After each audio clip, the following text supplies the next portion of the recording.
for today? No, sir. No. Okay, kalau no, good. So, saya boleh panggil sesiapa sahajalah kan? Okay, let's just look at the question number 19. First of all, I want to ask a volunteer. Do you have any volunteer in the class?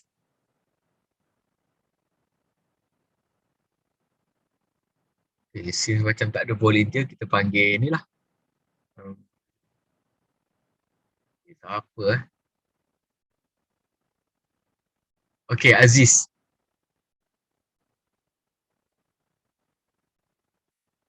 Yes, sir.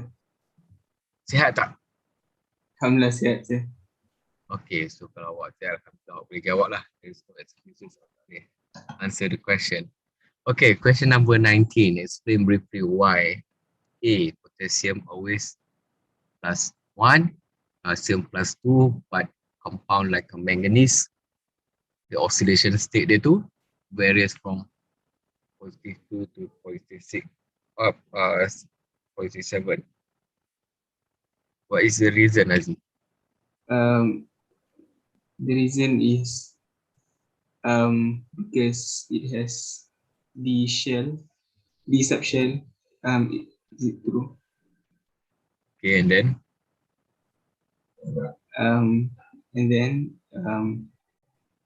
Therefore it has like higher number of oxidation states. Okay,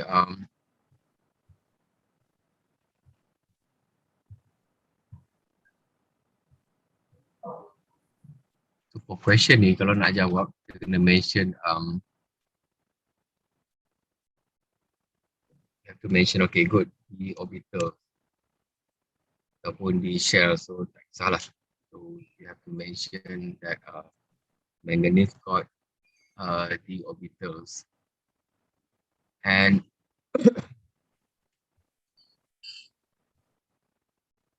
the orbital N4s gap is very small. So possible to remove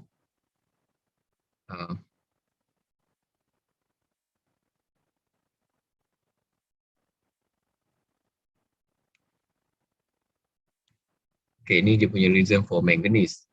But for potassium, you have to be specific lah next time when you want to give the answer dalam IB. So you have to say that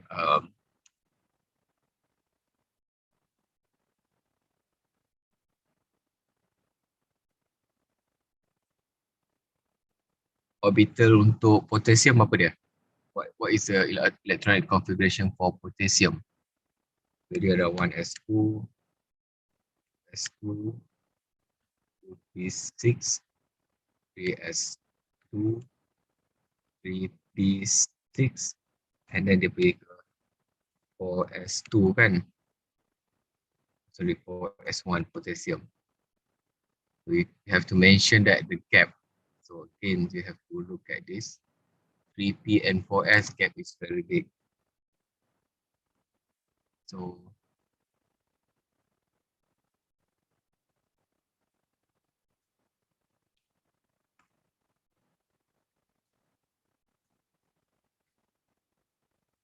not possible to remove naturally, okay? To remove naturally maksudnya secara natural. So you can find the ion to dalam keadaan neutral. If you give energy, of course you can remove, right? That is why we have substantive ionization energy. But I'm talking from the perspective of secara natural. Okay? Not possible to remove the electron in 3p secara natural. So that is how we explain. So you have to compare. This is tip nak jawab exam sebenarnya, okay? So you can do that for calcium as well. So when you want to explain why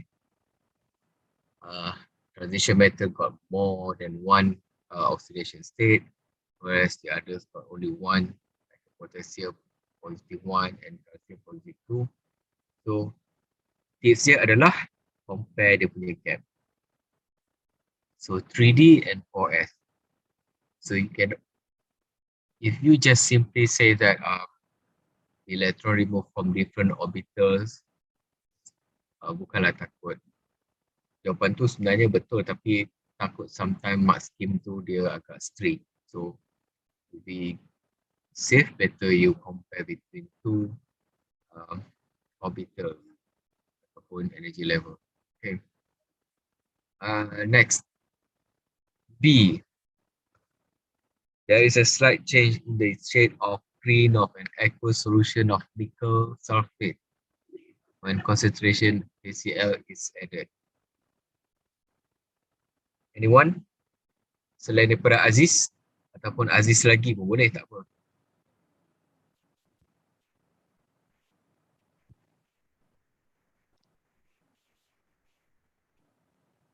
Okay, nickel sulfate, kalau kita tengok dia punya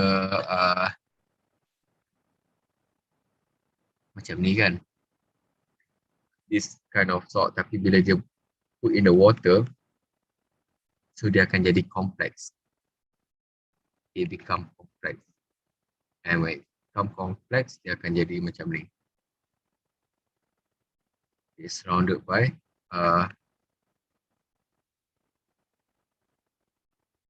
6 water molecule.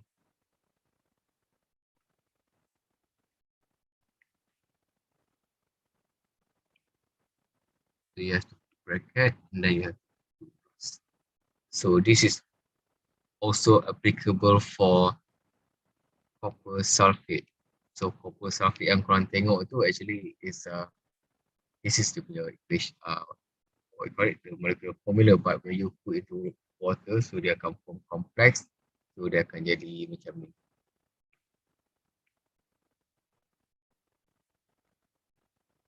So this is a copper sulfate. Same goes to the nickel sulfate juga, so dia become a substitute. Nickel.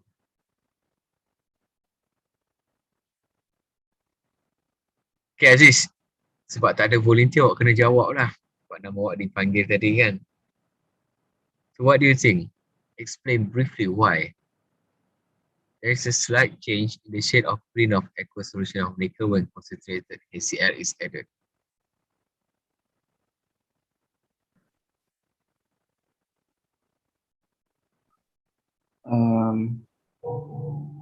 Ada hint dekat sini sebenarnya saya bagi.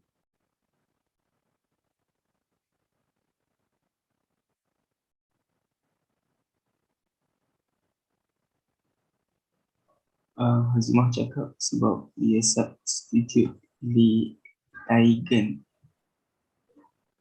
Okay, because of ligand substitution. It's a ligand substitution. Okay, so what kind of ligand? So probably the question might quiz you kan. So what is a ligand substitute? So you have to say the Cl will substitute the water. So the water actually as a ligand, not sulfate. So this is what happened dalam solution lah. So this salt akan split and then dia akan jadi ion and then the water will join them. So it's a ligand substitution. Okay, the last one. Ammonia form complex ion with cobalt, but methane does not.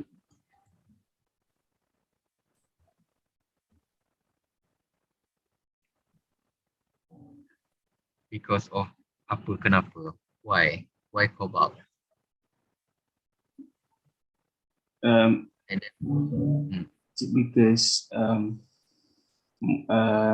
the presence of ionic bond, but methane does not have. Okay. The reason is only one reason. The reason is because ammonia adalah sejenis ligand. Because the presence of the lone pair, but the methane has no lone pair. So methane has no methane is not lichen. So methane cannot form dative bond to the cobalt, but ammonia can because ammonia got two lone pair. Sorry, one lone pair dekat central atom dia nanti.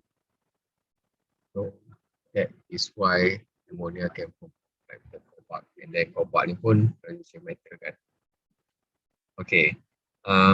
Ikutlah untuk test soalan nombor 19 ni. Dan yang lain tu kamu buat sebagai homework effort.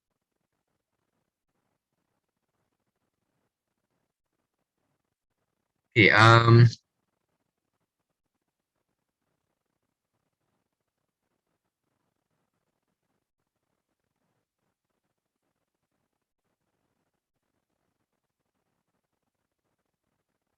So today my plan is to finish magnetic properties of transition metal.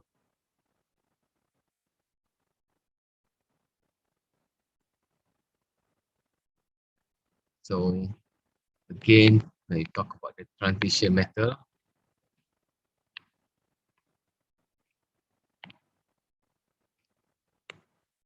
so we already talked about the oxidation state. We also talked about the catalyst before. We already discussed about the complex ion. And also colored compound. And the last one adalah we will talk about the magnetic property ataupun magnetism. So when you talk about magnet, first thing first, you have to understand that pernah dengar kan besi berani ke ataupun magnet, whatever magnet, so they will stick together. So it has a panggil dia sebagai magnetic field. So slightly a bit physics sikit kan. So we know that the magnetic fields, if you have a magnet bar here, north to south, so from north to south, so this is the direction of the magnetic field here. And when you have a magnetic field, so you have some kind of panggil sebagai energy. And of course, when you have the energy, somebody will respond to that. If you put that energy to the entity tu. So because the magnetic field tu ada dia punya field, ada dia punya energy dia sendiri. So the electron will respond to the magnetic field. Okay. How the electron respond? Kalau tengok besi kan, so besi can stick to the magnet, but zinc tak boleh melekat pada magnet. So if you have a magnet bar ke apa-apa saja magnet, so if you put the magnet on the besi, for example iron, so dia akan melekat. Okay, but if you put the besi tu dekat let's say titanium, so mungkin dia tak berapa nak melekat sangat. I mean the stick to the magnet tu is not strong enough. But if you put the magnet to the zinc kan, so dia tak akan melekat. So why this happen? So we have to look from the perspective of electron. So magnetism basically ada 3 level. So dia ada 3 level. So of course the strongest one kita panggil sebagai ferromagnetism, and then followed by paramagnetism, and then the last one adalah diamagnetism. So if the material ataupun stuff or metals yang has the magnetic properties tu, dia akan show to the attraction to the magnetic field. Macam mana dia attract? By align together ataupun dia akan align according to the direction. So this is direction dia akan from north to south. So from north to south, so if you recall balik in chapter 2, we talk about the quantum mechanics. So one of the element in the quantum mechanics dipanggil sebagai spin quantum number, right? So the spin to indicate that how electron will spin. So electron will spin like a nucleus. So it has a sama ada ke atas ataupun ke bawah. So that the one. So the single electron ada dia punya spin dia tu clockwise, and this spinning akan generate dia punya magnetic field. So ni dia punya idea lah. So the ferromagnetism basically we refer to the iron lah. So, iron ataupun nickel contohnya yang strong. So the strongest one. But the paramagnetism, we have to look at dia punya unpaired electron. And then when we talk about the diamagnetism, so we have to look at the paired electron.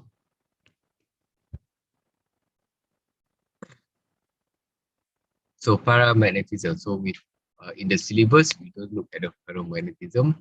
We look at the paramagnetism unpaired electron. Why the transition metal have the magnetism properties? Why they have magnetic properties?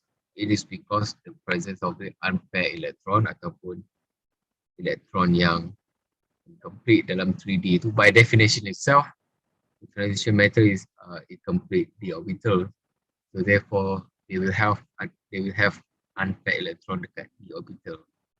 So for example, let's say I'm using titanium.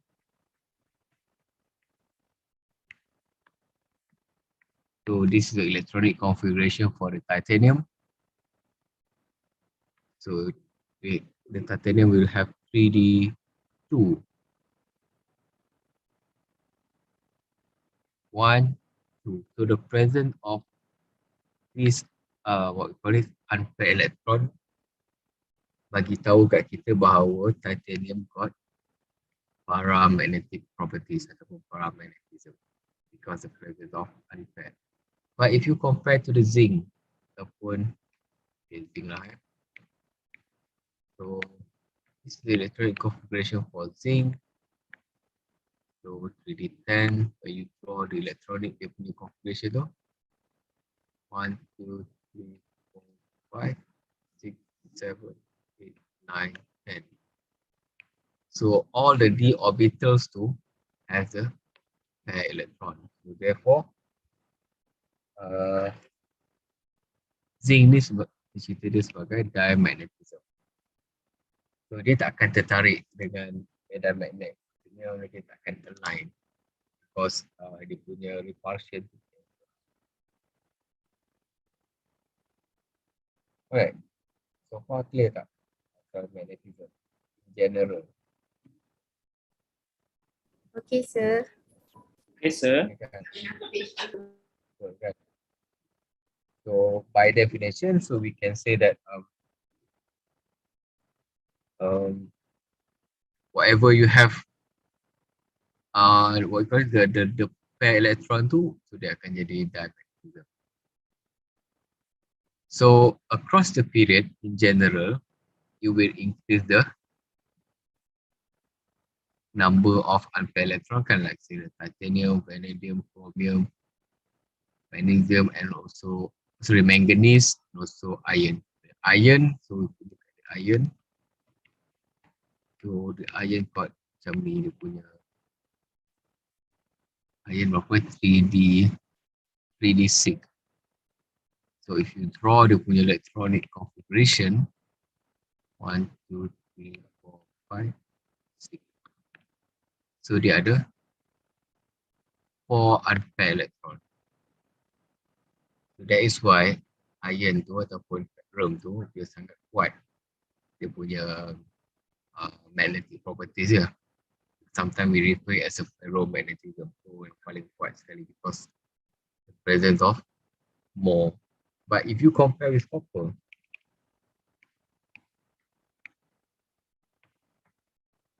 So the copper is 3D10. Oh, okay. In this case, kita tengok pada 4s2 3D9.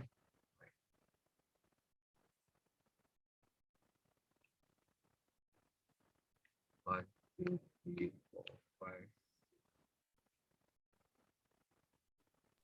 So bukan So dia hanya ada S1 3D10 tu. okay, dia 4s1 3D10. Betul. But ada this is kita panggil kita panggil inilah apa panggil if you want to explain certain phenomena, then you have to be orang panggil apa kita panggil slightly adjust sikit dia punya apa punya dia. So I'm talking from the perspective of the copper. Okay, kalau copper macam ni lah kan. Tapi kalau if you want to explain from the perspective of the copper 2+, so kita akan nampak lagi selamat lah.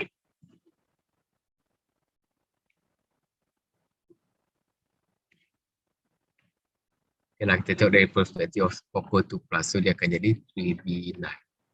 So this is one unpaired electron. Okay. So what do you think the para property between iron ataupun copper? So the copper akan respond to the magnetic field, but very panggil not so strong like the iron, because of this got 4 but this is 1. So this is more para, this is small para, but they still can respond to the magnetic field because of the presence of the electron. So how they respond sebenarnya kan, bagaimana cara they respond? Let me show you the analogy. So you have a magnetic bar here, north, magnetic bar, north and south. So this is direction of the magnetic field. So if you put metal kat dalam ni, katalah kita tak ada, there is no field yet, kita tak turn on dia punya ni. So if you have a metal, so this is metal, or to be specific, transition metal lah. So dalam satu transition metal tu, how the electron arrange? They arrange random.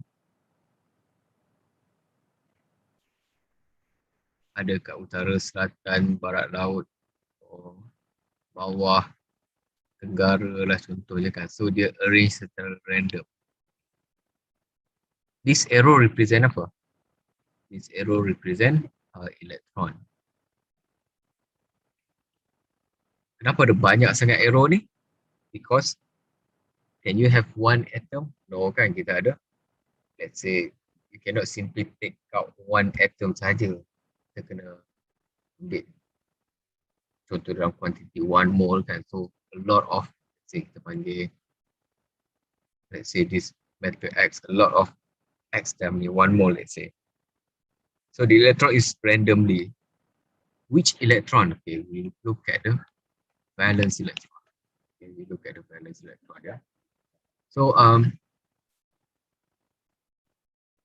if you look at the valence electron, memang ada banyak. And then when you apply the magnetic field, so the electron inside ni akan respond to the magnetic field by, they will try their best to follow the direction of the magnetic field. So when all the electrons to follow the direction, so this is north and south, follow the direction. So what happened to the metal ni? So dia akan dekat lah, because they follow the direction kan. So that is what happened to the magnet. What happened to the magnet when you look from the scale of the electron. So without without magnetic field, so the electron tu macam ni lah dia randomly arranged ataupun randomly aligned. So, but when you turn on the magnetic field, so they will align according to the magnetic field. But this is only for unpaired electron. Why? Because unpaired electron sahaja yang ada field. Why the unpaired electron only got field? Because you have to again look at this box. The unpaired electron only single, kan? So dia ada spin dia tu. So that's why you have to really you have to understand the quantum mechanics thoroughly, then only you can understand this phenomena. So because this orbital got only one unpaired electron, so let's say I say that the electron to spin clockwise contohnya, so dia akan spin a lot. But for the unpaired electron, for pair electron, you got this -1, also -1, 1.5. So the first one is clockwise, the other one is anti-clockwise. So what happen is dia akan cancel out dia punya field. So dia punya field tu akan cancel out. Okay. So when the field is cancel out, so if you apply to the magnetic field, so dia takkan dia akan respon tapi dia akan respon secara macam ni. So this is magnetic field, tapi dia punya respon tu adalah against the magnetic field. So dia tak akan terikat, so dia akan repel.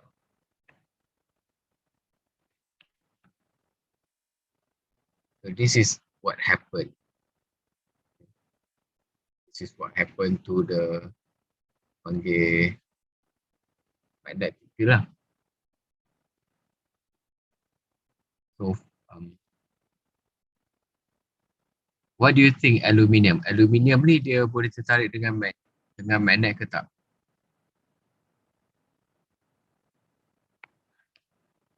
Aluminium. So when you draw the electronic configuration for aluminium, so dia adalah neon and then 3s2, 3p, 1. So the presence of one unpaired electron tu menyebabkan dia boleh tertarik dengan magnetic field. Okay. I think itu sahaja untuk magnetic field ataupun magnetism in a transition metal. But the most important is you know that paramagnetism because it has a unpaired electron and diamagnetism got a paired electron. So if you look at the textbook, some might refer that what we want to consider the copper. Copper got only one unpaired electron, but 4 paired electron. So apa yang kita nak classify dia sebagai para or diamagnetism?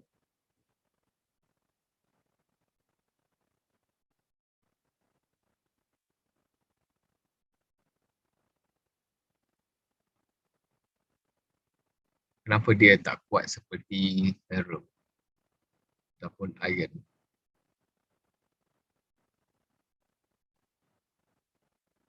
It's very simple je kan, because only got one, then it's got more than 4 unpaired electron. So kalau macam for iron ni, if you have a iron, so dia akan produce cluster ataupun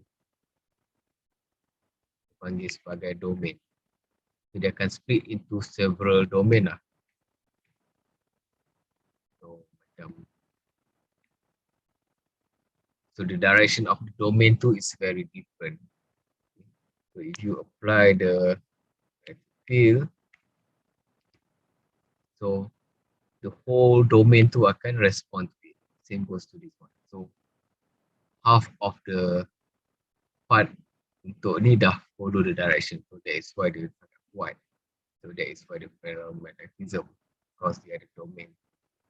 This is for it as a domain. This is not domain, it's only one. So that is the reason. Let's say lah, I choose iron 5 unit and then copper 1 unit. So the 5 unit consists of 5 domain kan, and every domain got 1, 2, 3, 4.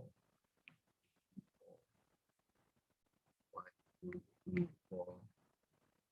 So dia ada banyak lah. So dia ada 5 domain yang ada with 4 valence, 4 unpaired electron. But for copper, okay, copper pun 5 unit juga. Okay. So copper pun ada 5 juga, tapi if you split into domain lah, katakanlah nak juga buat domain, but every domain tu only got 1 electron. Different direction. Compared to this domain, dia ada 1, 2, 3, 4. So dia ada 20 unpaired electron versus 5 unpaired electron. So yang mana akan respond more to the force yang dia lah. Dan dia ni akan produce lagi kuat.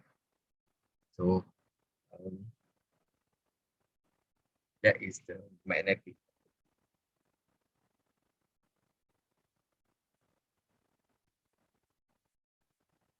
Okay, ada soalan nak tanya?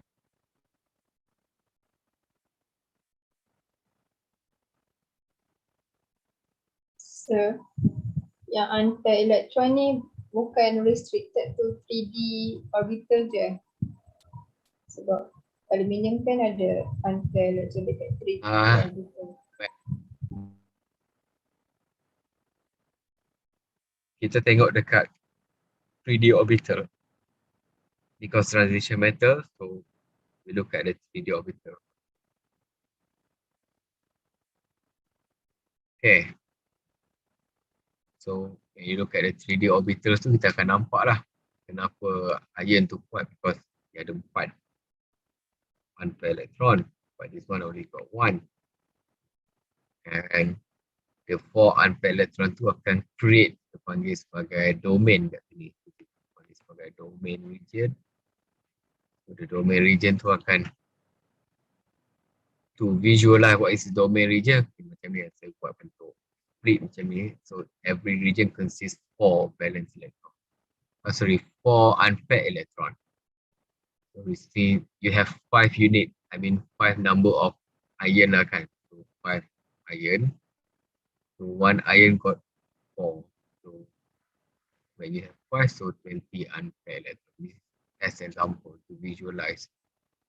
And for copper, if you only have 1 unpaired electron, so if you have 5 units ataupun 5 number of copper atom, so you only have 5 unpaired electrons sahaja yang akan respond to the magnetic field. So of course yang ini lagi kuat lah, because we got 20. So in general, it's all about the 3D orbital. Look at the 3D. Increasing, so from the left to right, so as long as you increase the number of unpaired electronic, so dia akan increase the punya strength of magnetic ataupun paramagnetism. And then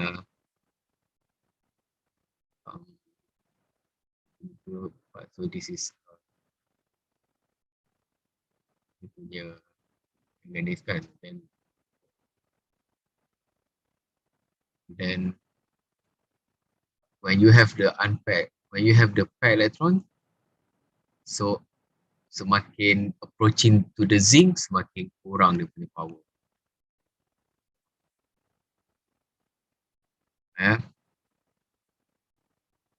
Try to find something from the internet.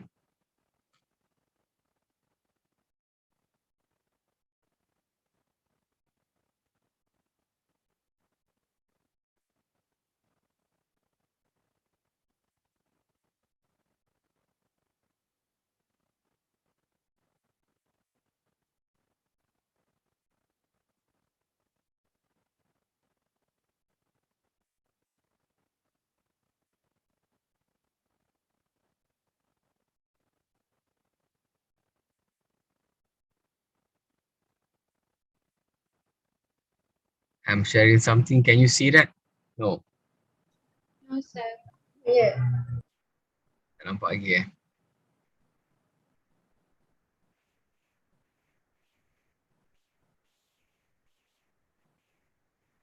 This is eksperimen lah. So tertarik ataupun dia menolak. Ada student dulu pernah buat IA and then I found it very interesting dan dia dapat markah.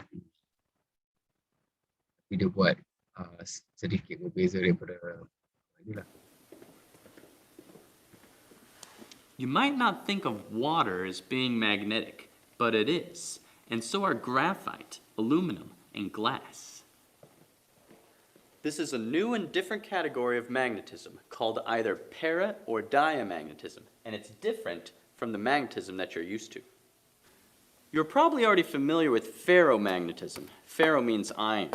An unmagnetized piece of iron, or nickel, or cobalt becomes a magnet in the presence of a magnetic field. The effect is strong and lasts even after the magnet is removed. Paramagnetism is a similar effect, except that it's much weaker and temporary. Aluminum is a good example of a paramagnet. So you can see the aluminium tu bagi apa? Tertarik dengan magnetic field kan? Because dia adalah paramagnetism. And so is oxygen, which is attracted to magnets. Here, I have a few milliliters of liquid oxygen, which sticks to the magnet. I'll explain why later. Gadolinium oxide and cupric sulfate are good examples of paramagnetic substances. Cupric sulfate is a salt that can be picked up by a magnet. Diamagnetic materials are exactly the opposite of paramagnetic. They are always repulsed. They would rather die than be in a magnetic field. An important example of a diamagnetic material is graphite. This specially made pyrolytic graphite is repelled by a magnetic field. Don't be confused. This is not static electricity or eddy currents. Graphite is repelled by a magnet, always, both by the north and south end. Pyrolytic graphite is a grown crystal of flat carbon layers which maximizes the diamagnetic effect. Of course, the best diamagnets are superconductors, which at low temperatures provide exact opposite repulsion to whatever magnetic field is present when they're chilled. They are perfect diamagnets. The most famous and powerful diamagnetic is bismuth, element number 83 on the periodic table. The bismuth-powered boat sails toward the weaker magnetic fields.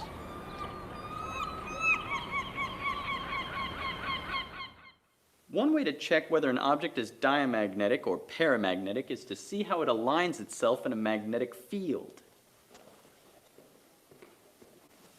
Diamagnetic objects like glass will rotate to avoid magnets. Here, we see that the glass is diamagnetic because it twists to get to the weaker magnetic field. But aluminum rotates into the field, typical of a paramagnet. On the periodic table, we see that aluminum has 3 valence electrons. So what does it take to understand what it means for... Okay, so this is periodic table from scandium to iron contohnya. So increasing dia punya magnetism property lah, magnetic properties kan. And then sampai kat cobalt, nickel semua ni, copper semakin menurun. Tapi this barium cobalt and nickel ni antara yang kuat because of dia punya domain tu. So what does it take to understand what it means for something to be a paramagnet or a diamagnet? You have to know what the electrons are doing. Consider, for example, aluminum.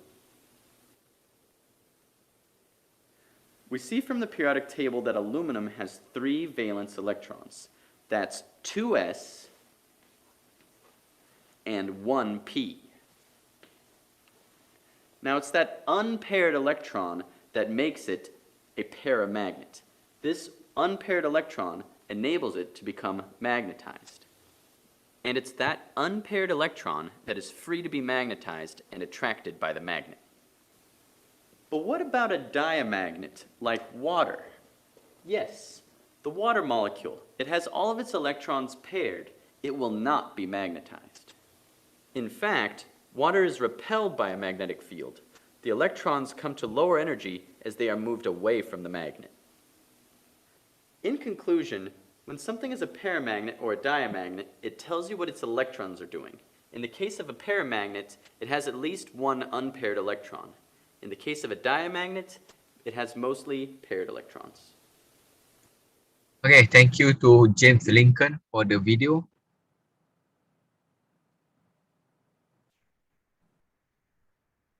Okay, ada apa-apa awak nak tanya dengan magnetic properties of transition metal? Habis dah sebenarnya.